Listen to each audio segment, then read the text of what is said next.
Before I leave this topic of religion and colonialism, I think it's important to draw the line out into how this connects into Mormonism. Actually, it doesn't really connect to it. Mormonism is the fully fledged inheritor of a lot of these beliefs that Joseph Smith grew up in, the newly formed American Republic. He was saturated in all of these ideas about manifest destiny and this perfect union and the rest of the American exceptionalism that was prominent at the time. And he was also at a time in U.S. history where he was still interacting a lot with Native American peoples in his area of upstate New York.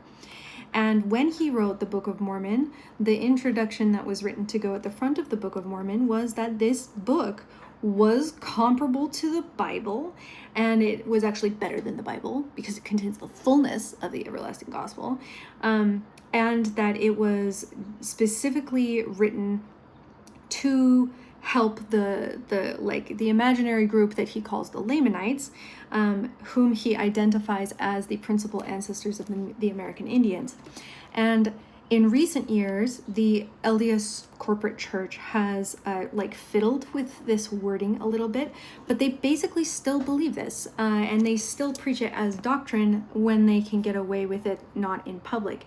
And this idea that the Book of Mormon is some kind of history about the native peoples of America was used to try and rally Native American peoples to joining the church, to bolstering the numbers of the church.